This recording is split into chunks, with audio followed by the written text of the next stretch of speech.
কোথায় যেন শুনেছিলাম হরিণ 1 লাফে 23 হাত অতিক্রম করতে পারে, আর বাঘ 22 হাত। তাহলে অঙ্কের হিসেবে বাঘ কখনোই হরিণকে ধরতে পারার কথা না, কিন্তু বাস্তবে ঘটছে এর উল্টোটা। বেশিরভাগ সময়ই বাঘ দৌড়ে হরিণকে ধরে, শিকার করে এবং তার খাবার হিসেবে ব্যবহার করে ফেলে। কেন এমনটা ঘটছে বলুন তো?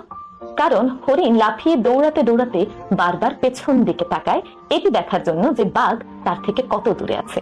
আর এটাই হয় তার সর্বনাশের মূল কারণ। হরিণ যখন পেছন ফিরে তাকায়, তখন 1 লাফ কম দিলেই সে 23 হাত পিছিয়ে পড়ে। আমাদের জীবনটাও অনেকটা তেমনই। আমরা যখনই সামনে এগিয়ে যেতে যেতে পেছন দিকে তাকাই, তখনই আমাদের সফলতা পাওয়াটা কঠিন হয়ে পড়ে।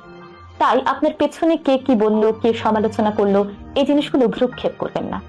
পেছনে যে ভুলগুলো করে এসেছেন সেগুলো চিন্তা করে করে এখনকার সময় নষ্ট করবেন না, বরং আপনার অতীতের ভুল থেকে শিক্ষা গ্রহণ করুন।